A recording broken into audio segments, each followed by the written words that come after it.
You feel the weight of the crown before you see it gold pressing against your temples, each gem a reminder that beauty can be a cage. Your reflection stares back from polished bronze, and for a moment you don't recognize the woman looking at you. The ceremonial kohl lines your eyes, making them look ancient, eternal. But your hands are shaking. Outside the chamber, priests chant hymns that have echoed through these halls for 3,000 years. Songs about divine siblings whose love created the world. But those are gods, you think desperately. We are flesh and blood. The door opens and he enters your brother, your husband, your pharaoh. Ptolemy II, Philadelphia, they call him. The brother-lover. He's barely 26, young enough that memories of playing together as children still flicker behind his eyes when he looks at you. But you are 41, and you know what this marriage truly means. You are Arsinoe II, and tonight you will cross a threshold that no Ptolemaic queen has crossed before. Tonight you will become both wife and goddess, sister and sacred bride. The priests are waiting. The empire is watching. And there is no turning back from what your father set in motion 25 years ago when he first taught you that daughters are currency, and love is a luxury only peasants can afford. Before we step into this world of divine marriages and impossible choices, tell me, where are you watching from?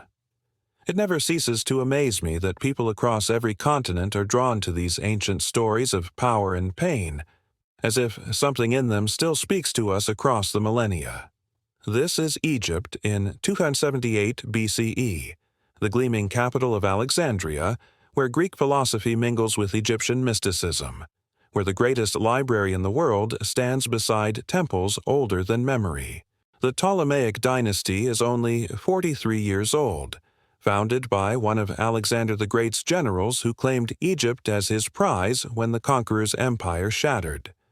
These are Greeks playing at being pharaohs, Macedonians wearing the double crown, and their legitimacy hangs by a thread woven from military might and careful propaganda. But Arsinoe II's journey to this moment, to this marriage that will scandalize the Greek world and transform Egyptian history, begins not in Alexandria, but in a bridal chamber 25 years earlier, when she was just 15 years old and her father had a kingdom to secure. Born around 316 BCE in the salt-tinged air of Alexandria, Arsinoe was the second child of Ptolemy III, a man who had carried Alexander's body from Babylon and built an empire on the calculated distribution of his children. She grew up bilingual, speaking Greek in the palace and learning Egyptian from the priests who understood that this family of conquerors would need to become more than foreign occupiers if they wanted to rule. She watched her father maneuver through the treacherous politics of the Diadochi Alexander's successors who carved up his empire like butchers dividing a carcass, and she learned early that in this world, sentiment was weakness and daughters were weapons. At 15, she learned this lesson in the most visceral way possible. Her father gave her to Lysimachus, king of Thrace, a man of 55 who had fought beside Alexander, who bore scars from 100 battles including a legendary encounter with a lion.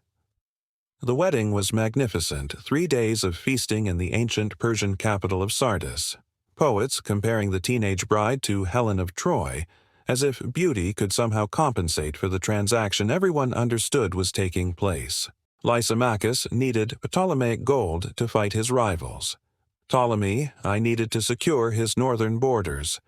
Arsinoe was the currency that purchased both. But here's what the poets didn't sing about.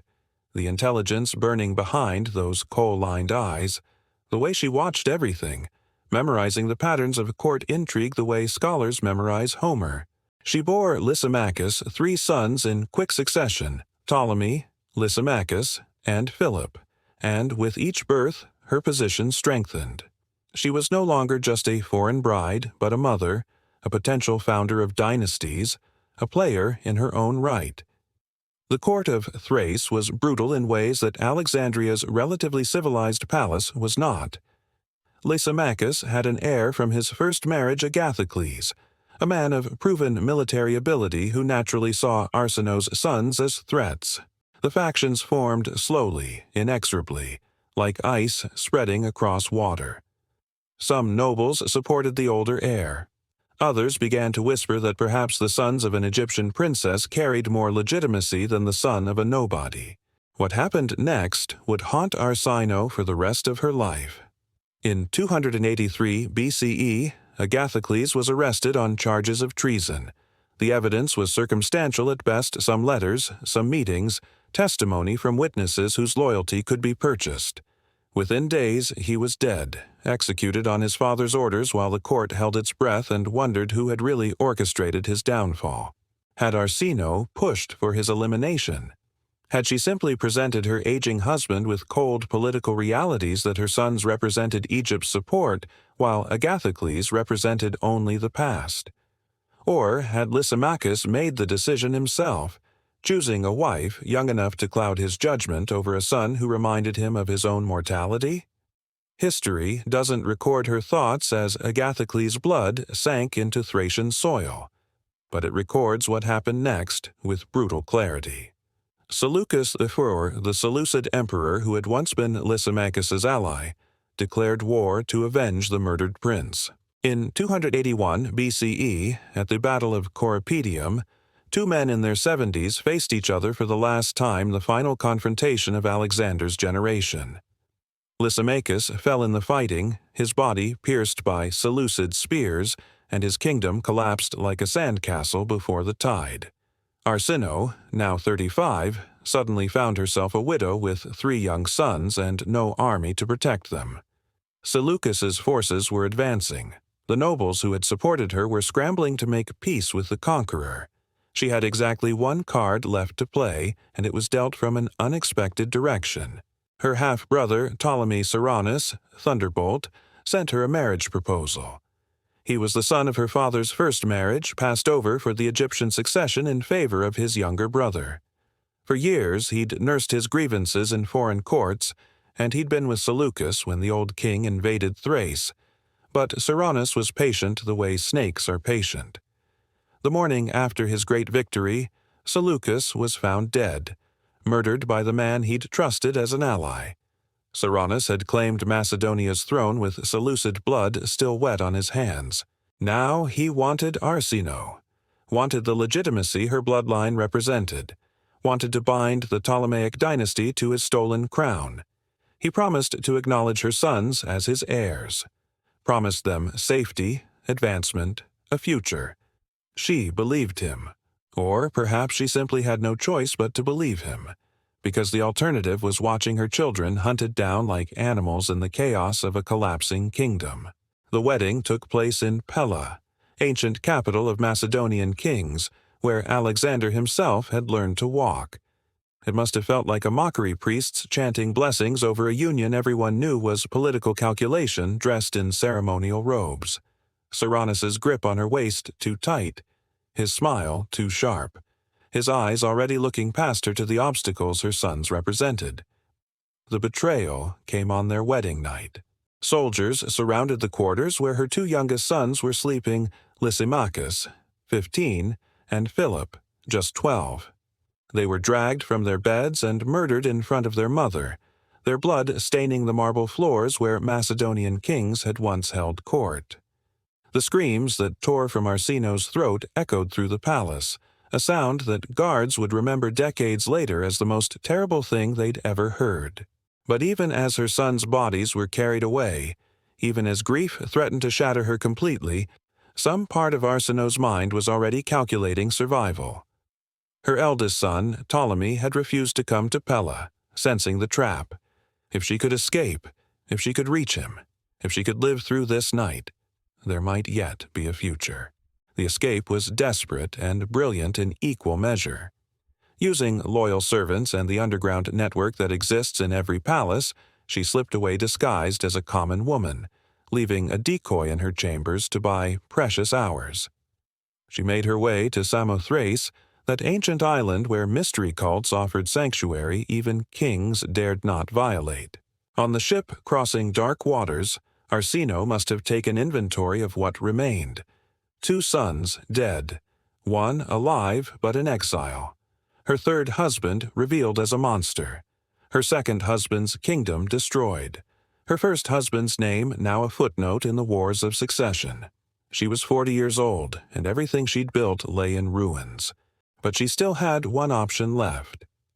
Her youngest brother, Ptolemy II, ruled Egypt, the kingdom her father had built, the one prize that had remained stable while every other Diadochi kingdom tore itself apart in civil war. She sent word to Alexandria, and Ptolemy II, whether from familial affection or cold calculation, invited her home. The reunion between siblings was complex, charged with decades of separation and mutual need.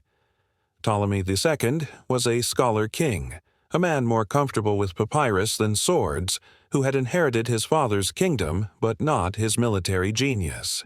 He needed someone who understood the deadly currents of Hellenistic politics. Arsinoe needed protection, position, a platform from which to secure her surviving son's future. What emerged from their negotiations was unprecedented, a proposal that would transform the Ptolemaic dynasty forever.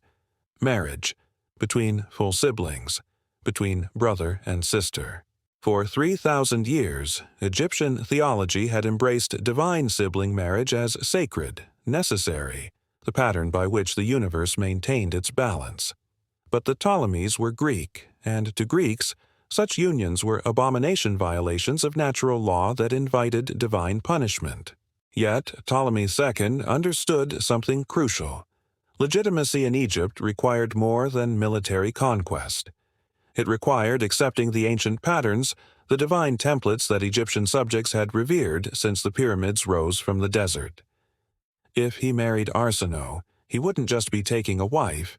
He'd be declaring himself a true pharaoh, following the sacred precedents that made kings into gods. For Arsinoe, the calculation was different and darker. She had been married 3 times already to an old warrior, then a treacherous half-brother who'd murdered her children. This 4th marriage at least offered something the others hadn't: power shared rather than borrowed, authority in her own right rather than reflected from a husband's glory. But it meant crossing a line no Ptolemaic queen had crossed. It meant becoming the thing Greek moralists would condemn for centuries. It meant taking the violation that Cyrannus had represented and transforming it into sacrament. The wedding ceremony took place not in Alexandria's Greek temples but in Memphis, ancient capital of the pharaohs, where the high priests of Ptah had crowned rulers since the time of Menes.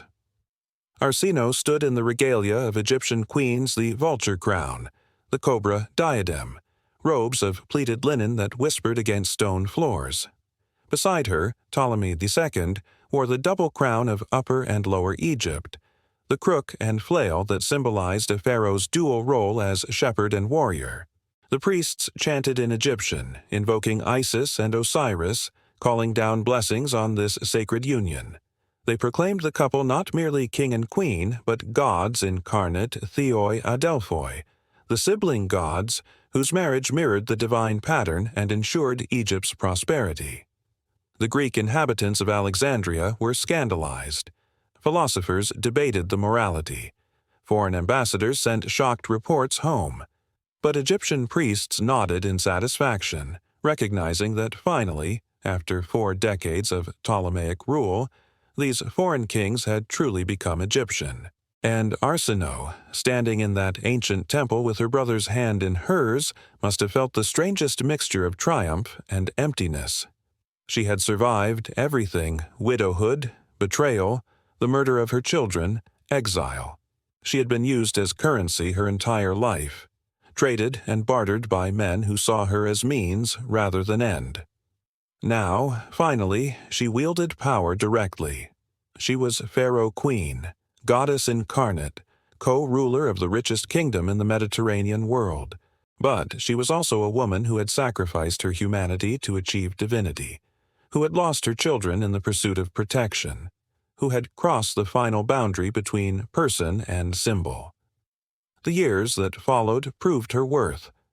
Arsinoe threw herself into governance with ferocious energy, accompanying Ptolemy on royal tours, settling disputes, managing the complex ethnic tensions between Greek settlers and Egyptian natives. When the First Syrian War erupted in 274 BCE, it was Arsinoe's counsel born from decades surviving the Diadochi Wars that shaped Egypt's strategy. Her advice was simple and brutal. Strike now, while Antiochus Wuwiu is weak, before he consolidates the Seleucid Empire. Egypt won that war, reclaiming territories lost since her father's day. And Arsinoe's reputation grew not just as queen, but as pharaoh in her own right, a ruler whose experience and intelligence made her indispensable. She established her own cult, unprecedented for a living queen. Temples rose where she was worshipped as a goddess. Priesthoods formed to maintain her sacred rites. Her image appeared on coins and monuments, often equal in size to her brother husband, proclaiming a partnership of power that transcended traditional gender roles. The irony cut deep. The woman, forced into marriages as her father's diplomatic tool, had transformed marriage itself into a source of power greater than any her father could have imagined. When Arsinoe died in 270 BCE at 46 perhaps, from illness, perhaps from the accumulated weight of a life lived at impossible intensity, the mourning was genuine and profound. Ptolemy II, bereft of his partner, established an eternal cult in her honor. She was officially deified, her worship incorporated into state religion, her temples maintained across the kingdom for centuries to come. But her greatest legacy was the precedent she'd set. Future Ptolemaic rulers followed her example, marrying siblings to maintain their divine status. The practice became so integral to the dynasty that it defined them, setting the Ptolemies apart from every other Hellenistic kingdom, creating a unique fusion of Greek and Egyptian kingship that would last until Cleopatra VII fell to Rome 3 centuries later. Every sibling marriage that followed, and there were many, was an echo of Arsinoe's transformation. Every queen who claimed divine status built on foundations she'd laid. Even Cleopatra, the most famous Ptolemaic queen, ruled in the image Arsinoe had created, co-monarch rather than consort, goddess rather than merely royal, player rather than pawn. The priests who tended Arsinoe's temples in the decades and centuries after her death must have understood the terrible poetry of what she'd accomplished. She had been victimized by the very system she ultimately transformed. Forced into marriages she didn't choose, used as currency in her father's political calculations. Widowed and remarried and widowed again. Her children murdered by a husband who'd promised them safety. And from that suffering, she'd forged something unprecedented, a model of female power that transcended the limitations every society had placed on women's authority. She'd shown that even in the most patriarchal world imaginable, even starting from a position of complete powerlessness, transformation was possible. The cost had been everything human in her, her children, her youth, her freedom to be simply woman rather than symbol. But the achievement was equally absolute. She'd rewritten the rules of queenship itself. On quiet evenings in Memphis, as the sun set blood-red over the Nile and priests performed the ancient rituals in her temple, perhaps visitors paused to consider the paradox. Here was a goddess who'd once been a 15-year-old girl sent to a stranger's bed. Here was a divine queen who'd once been currency. Here was a woman worshipped as embodiment of cosmic order, who'd been forced across every boundary society drew around acceptable female behavior. They called her Arsinoe Philadelphus, the brother-loving goddess. They sang hymns about her sacred marriage. They prayed for her blessing on their own unions. And perhaps they never knew, or perhaps they knew and didn't care that before she was a goddess, she was a survivor. Before she was sacred, she was desperate. Before she transformed the world had tried to destroy her. The smoke from her temple altars rose into the Egyptian sky for 300 years, carrying prayers and offerings to a woman who'd become divine by refusing to remain victim. And somewhere in that smoke was the answer to a question no one dared ask aloud. What does it cost to transform chains into crowns, violation into sacrament, powerlessness into godhood? It costs everything. And for Arsinoe II of Egypt, Everything had been exactly the price she was willing to pay.